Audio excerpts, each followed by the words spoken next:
Hello guys, welcome to my channel. Today we will discuss the very important topic of engineering chemistry. So आज हम discuss करने वाले हैं तीन ऐसे important टॉपिक जो इंजीनियरिंग केमिस्ट्री में बहुत ही इंपॉर्टेंट है. So first topic is hard water, second is soft water and then hardness of water. So basically ये जो टॉपिक है ये बहुत इंपॉर्टेंट है हमारे आरजीपीवी एग्जाम पर्पज से. तो चलिए स्टार्ट करते हैं, इनको समझते हैं. सो अब हम देखते हैं हार्ड वाटर होता क्या है. Water which does not produce lather with soap is known as hard water. तो बेसिकली हार्ड वाटर वो वाटर होता है जिसको अगर हम किसी भी सोप के साथ यूज करते हैं तो वो लेदर को प्रोड्यूस नहीं करता, मतलब वो झाग को नहीं बनाता. आपने देखा होगा कि अगर हम हैंड वॉश करते हैं, अगर हम साबुन का यूज कर रहे हैं तो हमारे हाथों में झाग बनता है, मतलब लेदर फॉर्म होता है. तो हार्ड वाटर ऐसा वाटर होता है जिसमें लेदर फॉर्म नहीं होता. तो इस प्रकार के जो वाटर को क्या बोलते हैं, हार्ड वाटर बोलते हैं. Then soft water, water which produce lather with soap is known as soft water. तो सॉफ्ट वाटर वो वाटर है जो हम डेली लाइफ में यूज कर रहे हैं, वो वाटर. मतलब अगर हम सोप को यूज कर रहे हैं तो वो लेदर फॉर्म करेगा, मतलब झाग बनाएगा. किसी भी हम हैंड वॉश का या फिर सोप का यूज कर रहे हैं तो वो लेदर फॉर्म कर रहा है, मतलब झाग बना रहा है. तो ऐसा जो वाटर होता है वो होता है सॉफ्ट वाटर. तो आपको बेसिक डिफरेंस पता चल गया होगा हार्ड वाटर में और सॉफ्ट वाटर में. तो हार्ड वाटर बेसिकली वो होता है जो कि किसी भी लेदर को प्रोड्यूस नहीं करता, मतलब ऐसा वाटर जो सोप सॉल्यूशन को नहीं बनाता. लेकिन जो सॉफ्ट वाटर होता है वो लेदर को प्रोड्यूस करता है, मतलब सोप सॉल्यूशन को बनाता है. अब हम हार्ड वाटर को और सॉफ्ट वाटर को डिटेल में देखते हैं, जैसा आपको एज इट इज एग्जाम में लिख के आना है. Now the hard water, water which does not produce lather with soap is known as hard water. तो मैंने पहले ही बताया जो वाटर लेदर को प्रोड्यूस नहीं करता किसी भी सोप के साथ वो कहलाता है हार्ड वाटर. और इसके कंपैरिजन में जो सॉफ्ट वाटर होता है वो लेदर को प्रोड्यूस करता है. तो अब हम इसका रीजन देखते हैं कि क्यों ऐसा हार्ड वाटर में ऐसा क्यों होता है. Contain high levels of minerals like calcium and magnesium. तो बेसिकली जो हार्ड वाटर होता है उसमें हाई लेवल ऑफ मिनरल्स होते हैं, कैल्शियम और मैग्नीशियम के, जो कि क्या करते हैं किसी भी वाटर को हार्ड बनाते हैं. अगर किसी भी वाटर में कैल्शियम और मैग्नीशियम के हाई लेवल मिनरल्स होते हैं तो वो वाटर कैसा हो जाता है, हार्ड बन जाता है और फिर वो इम्प्योर हो जाता है, इसलिए उसे हार्ड वाटर बोलते हैं. In hard water, the cleaning property of soap is depressed due to dissolved salt. It is bad for washing and cleaning. So basically अगर कोई भी हार्ड वाटर है उसमें कैल्शियम और मैग्नीशियम के मिनरल्स हाई लेवल में प्रेजेंट है तो क्या होता है, उसकी जो क्लीनिंग प्रॉपर्टी होती है सोप की वो डिप्रेस्ड हो जाती है, मतलब जो क्लीन करने की उसकी क्वालिटी होती है वाटर की वो कम हो जाती है अगर उसमें कोई भी डिसॉल्व सॉल्ट होते हैं. It is bad for washing and cleaning, जो कि वॉशिंग और क्लीनिंग के लिए फिर बैड होता है, खराब होता है. क्योंकि ऐसा वाटर जिसमें कोई लेदर फॉर्म ही नहीं हो रहा है, उसमें कैल्शियम और मैग्नीशियम के मिनरल्स हैं, तो उसमें क्या होता है वो वाटर इम्प्योर हो जाता है, प्योर नहीं रहता है, तो वो हमारे किसी भी क्लीन करने के लिए वॉश करने के लिए यूजफुल नहीं रहता. Then due to presence of dissolve salt boiling point of water is elevated, therefore more fuel and time is required. So जो हार्ड वाटर होता है उसमें बहुत सारे डिजॉल्व सॉल्ट रहते हैं, जिससे क्या होता है अगर हम वाटर को बॉईल करते हैं तो उसमें बहुत ज्यादा टाइम लगता है, मतलब वो एलिवेटेड हो जाता है. बॉइलिंग पॉइंट क्या रहता है, बढ़ जाता है. एलिवेटेड का मतलब बढ़ जाना, क्योंकि अगर जो नॉर्मल वाटर होता है अगर उसको हम एक टाइम पे बॉईल करेंगे तो वो कम टाइम में बॉईल हो जाएगा, लेकिन जो हार्ड वाटर रहेगा उसको बॉईल करने के लिए ज्यादा टाइम लगेगा. So therefore more fuel and time is required. तो इसमें ज्यादा फ्यूल भी लगेगा बॉयल करने में और टाइम भी ज्यादा रिक्वायर्ड होगा. लाइक जैसे हम कुकिंग कर रहे हैं या फिर हम कुछ और कर रहे हैं तो खाना बनाते टाइम हमें अगर बॉयल करना है वाटर को तो बहुत ज्यादा टाइम लगेगा और इससे हमारा जो फ्यूल है वो भी खर्च होगा. In hard water skin and hair causing dryness and irritation. तो बेसिकली हार्ड वाटर में बहुत सारे मैग्नीशियम और कैल्शियम के सॉल्ट रहते हैं, जो कि जो मिनरल्स होते हैं वो हमारी स्किन पर भी इफेक्ट डालते हैं, जैसे कि ड्राइनेस, इरिटेशन. तो स्किन पर इरिटेशन होने लगती है, ड्राइनेस आने लगती है हार्ड वाटर की वजह से, इसलिए हमें सॉफ्ट वाटर की यूज करना चाहिए. तो ये थी हार्ड वाटर की बेसिक डेफिनेशन. आपको एग्जाम में प्रॉपर ऐसे ही लिख के आना है ताकि आपको पूरे मार्क्स मिल सके. अब हम सॉफ्ट वाटर की डेफिनेशन देखते हैं जो आपको एग्जाम में लिख के आनी है. Water which produce lather with soap is known as soft water. तो मैंने बताया जो सॉफ्ट वाटर होता है वो लेदर को प्रोड्यूस करता है किसी भी सोप के साथ। अगर किसी भी साबुन को अपन यूज कर रहे हैं वाटर में तो फिर वो लेदर को प्रोड्यूस करेगा, झाग बनाएगा, जिससे हम क्लीन करेंगे हाथ को।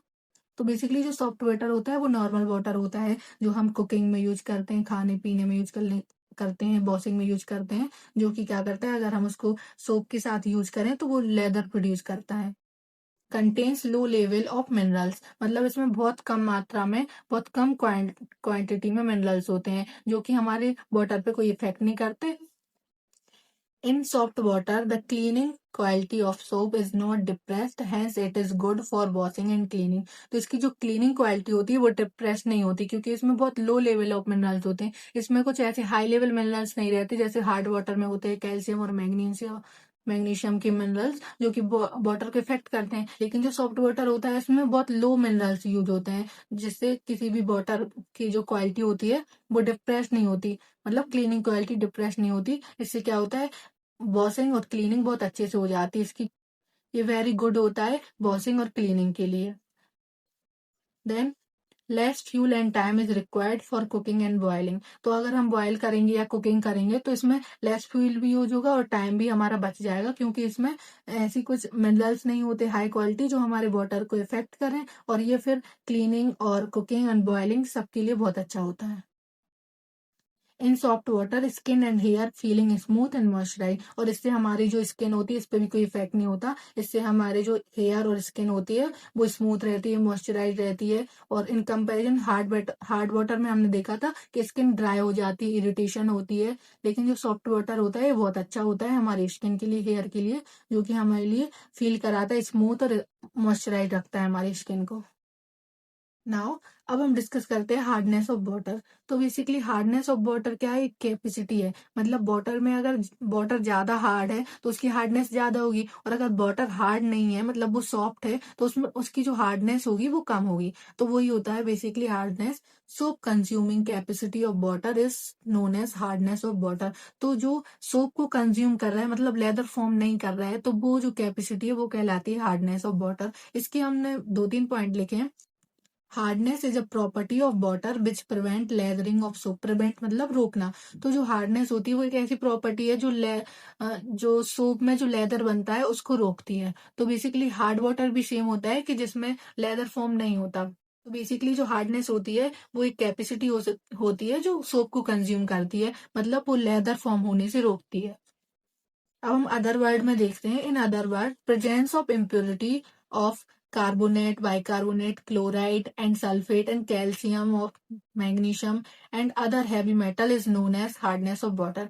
सो बेसिकली जो हार्डनेस ऑफ वाटर है उसमें क्या होता है, इम्प्योरिटीज प्रेजेंट होती हैं। अगर कोई भी वाटर में कुछ इम्प्योरिटीज हैं लाइक कार्बोनेट है, बाइकार्बोनेट है, क्लोराइड है and sulphate, sulphate of calcium, magnesium and other heavy metal, तो ये सब क्या है, कुछ इम्प्योरिटीज होती हैं। आपने देखा होगा जो हार्ड वाटर होता है उसमें कैल्शियम और मैग्नीशियम के कुछ हाई क्वालिटी वाले मिनरल्स होते रहते हैं, हाई लेवल के मिनरल्स होते हैं। तो बेसिकली वही है यहाँ पे, कैल्शियम और मैग्नीशियम के जो मिनरल्स होते हैं तो ये कुछ इम्प्योरिटी होती हैं। अगर वो प्रेजेंट है कोई भी वाटर में तो उसकी हार्डनेस क्या है, ज्यादा है, तो इसी को बोलते हैं हार्डनेस ऑफ वाटर। मतलब इसमें ये सब अगर मिनरल्स प्रेजेंट है कोई भी वाटर में तो वो क्या कहलाएगा, हार्डनेस ऑफ वाटर। अब हम इसकी कुछ एग्जाम्पल देखते हैं। मेनली जो हार्ड वाटर होता है उसमें कैल्शियम और मैग्नीशियम के मिनरल्स होते हैं, जैसे कैल्शियम, मैग्नीशियम। तो जो बेसिकली जो हार्डनेस फॉर्म होती है वो कैल्शियम और मैग्नीशियम के बाइकार्बोनेट के थ्रू होती है। तो ये एग्जाम्पल है, फर्स्ट एग्जाम्पल है CuCO3, calcium carbonate, magnesium carbonate, calcium bicarbonate. तो ये कुछ एग्जाम्पल हैं जो कि हार्डनेस को रिप्रेजेंट करते हैं। अब हम डिस्कस करते हैं causes of hardness. Presence of some salt, those salts are mainly Ca plus Mg, calcium and magnesium. तो कुछ सॉल्ट जो मेनली प्रेजेंट होते हैं वाटर में जैसे कि कैल्शियम और मैग्नीशियम, जो कि क्या करते हैं, हार्डनेस को फॉर्म करते हैं। कुछ सॉल्ट होते हैं जैसे कि मैग्नीशियम और कैल्शियम। तो जो कैल्शियम और मैग्नीशियम होते हैं ये कुछ ऐसे सॉल्ट होते हैं जो कि हार्डनेस को फॉर्म करते हैं। और कुछ अदर सॉल्ट भी होते हैं जैसे आयरन, एल्यूमिनियम, ठीक है। तो मेनली जो हार्डनेस को कॉज करने का जो कारण होता है वो यही सॉल्ट होते हैं। अगर उसमें कैल्शियम, मैग्नीशियम और कुछ ये अदर सॉल्ट अगर किसी भी वाटर में प्रेजेंट है तो बेसिकली वो वाटर हार्ड है। मतलब वो वाटर हार्डनेस को रिप्रेजेंट कर रहा है। सो बेसिकली किसी भी वाटर की हार्डनेस वो कहलाती है, मतलब वो एक ऐसी कैपेसिटी होती है जो सोप को कंज्यूम करती है, मतलब कि वो लेदर फॉर्म होने से रोकती है, प्रिवेंट करती है लेदरिंग को। तो इसमें क्या, जो कैल्शियम और मैग्नीशियम के सॉल्ट प्रेजेंट रहते हैं, जिससे क्या होता है, हार्डनेस फॉर्म होती है किसी भी वाटर में। और कुछ और भी सॉल्ट होते हैं लाइक आयरन और एल्यूमिनियम, तो इनसे भी हार्डनेस प्रेजेंट होती है किसी भी वाटर में। Now we will discuss the type of hardness. तो बेसिकली जो हार्डनेस होती है वो दो तरह से हो सकती है। First is temporary hardness and second is permanent hardness. तो जो टेम्परेरी हार्डनेस के नाम से ही पता चल रहा है, जो टेम्परेरी हो मतलब कुछ टाइम के लिए हो, और परमानेंट हार्डनेस मतलब जो परमानेंट रहे। टेम्परेरी हार्डनेस का मतलब होता है कि अगर कोई भी वाटर में टेम्परेरी हार्डनेस है तो उसको अगर हम बॉयल कर रहे हैं, तो अगर हमने उसको नॉर्मल बॉयल किया तो उसकी जो हार्डनेस होगी वो रिमूव हो जाएगी। लेकिन अगर जो परमानेंट हार्डनेस है, तो उसको अगर आप कितना ही बॉयल कर लो, मतलब अगर इसको आप कितना ही गर्म करो, इसको बॉयल करो, तो इसकी हार्डनेस कभी नहीं जाएगी। तो ये कहलाता है परमानेंट हार्डनेस। और टेम्परेरी हार्डनेस, जिसको बॉयल करने से उसकी हार्डनेस रिमूव हो जाए, तो वो कहलाता है टेम्परेरी हार्डनेस। तो टेम्परेरी हार्डनेस को कार्बोनेट हार्डनेस भी कहते हैं, एल्कलाइन हार्डनेस कहते हैं। तो अगर आपको एग्जाम में कार्बोनेट हार्डनेस पूछा जाए तो आपको टेम्परेरी हार्डनेस को ही डिफाइन करके आना है, या फिर एल्कलाइन हार्डनेस पूछा जाए तो भी आपको टेम्परेरी हार्डनेस को रिप्रेजेंट करके आना है। देन ऐसे ही जो परमानेंट हार्डनेस होता है उसको नॉन कार्बोनेट हार्डनेस भी बोलते हैं और नॉन एल्कलाइन हार्डनेस भी बोलते हैं। तो अगर आपके एग्जाम में कुछ ऐसे नाम लिखे आए तो आपको पैनिक नहीं होना है, आपको इजिली समझ जाना है कि जो कार्बोनेट और एल्कलाइन हार्डनेस है उसको टेम्परेरी हार्डनेस, और नॉन कार्बोनेट और नॉन एल्कलाइन हार्डनेस मतलब परमानेंट हार्डनेस। तो अब इसके कुछ एग्जाम्पल देखते हैं। तो टेम्परेरी हार्डनेस में calcium carbonate, magnesium carbonate, calcium bicarbonate, magnesium bicarbonate. तो बेसिकली जो हार्डनेस फॉर्म होती है वो कैल्शियम और मैग्नीशियम के कार्बोनेट से ही फॉर्म होती है। तो कैल्शियम और मैग्नीशियम की जो ये जो एग्जाम्पल दिए हुए हैं, अगर ये वो हार्डनेस है जिसको अगर आप बॉयल करोगे, नॉर्मल वाटर को बॉयल करोगे, तो इससे जो हार्डनेस है वो रिमूव हो जाएगी, तो ये कहलाती है टेम्परेरी हार्डनेस। बट यहाँ पे जो परमानेंट हार्डनेस है, like calcium chloride, magnesium chloride, calcium sulphate, magnesium sulphate, तो ये कुछ एग्जाम्पल हैं परमानेंट हार्डनेस को। अगर इसको आप बॉयल करते हो तो इससे आपकी जो परमानेंट हार्डनेस है वो कभी रिमूव नहीं होगी। मतलब जो परमानेंट हार्डनेस होती है वो बॉयल करने से रिमूव नहीं होती, लेकिन जो टेम्परेरी हार्डनेस होती है उसको अगर आप बॉयल करते हो नॉर्मल टेम्परेचर पर, तो ये रिमूव हो जाती है इसकी हार्डनेस। अब हम देखते हैं कि आपको एग्जाम में कैसे लिख के आना है इसकी टेम्परेरी हार्डनेस और परमानेंट हार्डनेस की definition with example. So temporary hardness क्या होता है? Due to presence of dissolve of carbonate and bicarbonate of calcium and magnesium is known as temporary hardness. तो बेसिकली जो टेम्परेरी हार्डनेस क्या होती है, अगर किसी भी वाटर में डिजोल्व है, अगर कार्बोनेट है, बाइकार्बोनेट, कैल्शियम और मैग्नीशियम के कार्बोनेट और बाइकार्बोनेट अगर प्रेजेंट है किसी भी वाटर में, तो वो टेम्परेरी हार्डनेस कहलाएगी। वो हमने आगे भी देखा, कैल्शियम और मैग्नीशियम के जो कार्बोनेट और बाइकार्बोनेट होते हैं वो अगर किसी भी वाटर में प्रेजेंट है तो वो वाटर क्या हो जाएगा, हार्ड हो जाएगा, और वो टेम्परेरी रहेगा। अगर हम बॉयल करेंगे किसी भी टेम्परेचर पर, तो उसकी नॉर्मल उसकी जो हार्डनेस होगी वो रिमूव हो जाएगी वाटर की। The hardness of water which can easily removed by simple boiling of water is known as temporary hardness। तो ये हमने दो तीन बार मैंने बोला भी है, अगर कोई भी हार्डनेस है वाटर में तो अगर उसको सिंपल बॉयल करेंगे तो वो अगर रिमूव हो जा रही है तो वो टेम्परेरी हार्डनेस है। लाइक जो कैल्शियम और मैग्नीशियम की कार्बोनेट और बाइकार्बोनेट है, तो अगर उसको अपन बॉयल करेंगे नॉर्मल टेम्परेचर पर तो उससे हार्डनेस क्या हो जाएगी, रिमूव हो जाएगी। तो ये हार्डनेस क्या कहलाती है, टेम्परेरी हार्डनेस। और इसको हम क्या बोलते हैं, कार्बोनेट हार्डनेस भी बोलते हैं। So this is also known as carbonate hardness and this is also known as alkaline hardness. तो इसको कार्बोनेट हार्डनेस भी बोलते हैं और एल्कलाइन हार्डनेस भी बोलते हैं। और अब हम इसका एग्जाम्पल देखते हैं।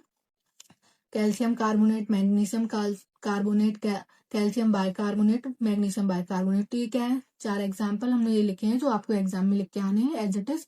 तो ये जो है इसमें कैल्शियम और मैग्नीशियम कार्बोनेट है, इनके बाइकार्बोनेट है, तो जो मेनली फॉर्म होता है बाइकार्बोनेट की वजह से फॉर्म होती है। Causes of temporary hardness mainly because of bicarbonate of calcium and magnesium. तो जो टेम्परेरी हार्डनेस होती है वो मेनली किस वजह से फॉर्म होती है, कैल्शियम और मैग्नीशियम की वजह से फॉर्म होती है। तो अब हम देखते हैं इसको रिमूव कैसे कर सकते हैं हम। बेसिकली अगर टेम्परेरी हार्डनेस को अपन को रिमूव करना है तो नॉर्मल अपन उस वाटर को बॉयल कर लेंगे तो उसकी जो हार्डनेस होगी वो रिमूव हो जाएगी। तो वही हमने लिखा है, कैल्शियम बाइकार्बोनेट और मैग्नीशियम बाइकार्बोनेट। अगर आप इसको बॉयल करोगे नॉर्मल 100 डिग्री सेल्सियस पर, तो इससे क्या होगा, इसकी जो CO2 मतलब जो CO2 गैस होगी ये तो उड़ जाएगी। देन जो CaCO3 है मतलब ये प्रेसिपिटेट के फॉर्म में बाहर निकल जाएगा, और देन जो हमारा H2 है ये फॉर्म हो जाएगा, मतलब जो हमारा नॉर्मल वाटर है वो बन जाएगा, इससे हार्डनेस रिमूव हो जाएगी। देन ऐसे ही मैग्नीशियम बाइकार्बोनेट, इसको आप अगर 100 डिग्री सेल्सियस पर बॉयल करोगे तो जो CO2 होगी ये तो उड़ जाएगी गैस के फॉर्म में, और मैग्नीशियम हाइड्रोक्साइड फॉर्म हो जाएगा प्रेसिपिटेट के फॉर्म में। तो जो टेम्परेरी हार्डनेस होती है उसको हम नॉर्मल बॉयल करके टेम्परेरी हार्डनेस वाटर से रिमूव कर सकते हैं। अब हम परमानेंट हार्डनेस देखते हैं, जैसा आपको प्रॉपर एग्जाम में लिख के आना है और एक्सप्लेन करके आना है। सो जो परमानेंट हार्डनेस होती है, due to presence of dissolve of chloride and sulphate of calcium and magnesium iron aluminium is known as permanent hardness. तो बेसिकली हमने जो टेम्परेरी हार्डनेस में देखा था कि कैल्शियम और मैग्नीशियम के मेनली बाइकार्बोनेट की वजह से जो हार्डनेस जो फॉर्म होती है, तो ऐसे ही जो परमानेंट हार्डनेस है इसमें क्या होता है, क्लोराइड और सल्फेट होते हैं कैल्शियम और मैग्नीशियम के, आयरन के, एल्यूमिनियम के। तो ये जो इस तरह की जो हार्डनेस होती है उसको बोलते हैं परमानेंट हार्डनेस। मतलब परमानेंट हार्डनेस वो हार्डनेस जिसको अगर हम बॉयल कर रहे हैं नॉर्मल वाटर पर, मतलब नॉर्मल टेम्परेचर पर, तो उसकी हार्डनेस नहीं जाती, मतलब वो परमानेंट रहता है। हमें नाम से ही पता चलता है जो टेम्परेरी होता है मतलब वो कुछ टाइम के लिए है, अगर उसको बॉयल करके उसको हम रिमूव कर सकते हैं। लेकिन जो परमानेंट होता है तो वो परमानेंट होता है, उसमें अगर आप बॉयल कर रहे हो वाटर को तो कोई भी इफेक्ट नहीं होगा वाटर पर, वो हार्ड ही रहेगा। वो क्योंकि उसमें कुछ ये डिजॉल्व सॉल्ट रहते हैं, क्लोराइड सल्फेट ऑफ कैल्शियम, मतलब कैल्शियम सल्फेट, कैल्शियम क्लोराइड, ये कुछ डिजॉल्व सॉल्ट रहते हैं जिससे जो परमानेंट हार्डनेस होती है वो फॉर्म होती है। Then this is also known as non-carbonate hardness. This is also known as non-alkaline hardness. मतलब जो परमानेंट हार्डनेस होती है उसको नॉन कार्बोनेट भी बोलते हैं और नॉन एल्कलाइन भी बोलते हैं। अगर आपको एग्जाम में नॉन कार्बोनेट और नॉन एल्कलाइन लिखा है तो आपको पैनिक नहीं होना है, आपको इजिली समझ जाना कि ये परमानेंट हार्डनेस की बात हो रही है। अब हम इसका कुछ एग्जाम्पल देखते हैं। तो ये कुछ एग्जाम्पल हैं परमानेंट हार्डनेस के, calcium carbonate, sorry calcium chloride, magnesium chloride, calcium sulphate, magnesium sulphate. तो मेनली क्लोराइड और सल्फेट की वजह से परमानेंट हार्डनेस फॉर्म होती है। तो ये कुछ एग्जाम्पल हैं। तो ये चारों एग्जाम्पल आपको एग्जाम में एज इट इज लिख के आने हैं। We will discuss the causes of permanent hardness, मतलब हार्डनेस, परमानेंट हार्डनेस क्यों फॉर्म होती है। तो mainly because of chloride and sulphate of calcium और मैग्नीशियम। तो बेसिकली जो कैल्शियम और मैग्नीशियम की क्लोराइड और सल्फेट होते हैं उनकी वजह से परमानेंट हार्डनेस फॉर्म होती है। कैसे, जो calcium chloride, magnesium chloride, calcium sulphate, magnesium sulphate, तो ये मेनली मेन रीजन होते हैं, इनका मेन रोल होता है परमानेंट हार्डनेस को फॉर्म करने का।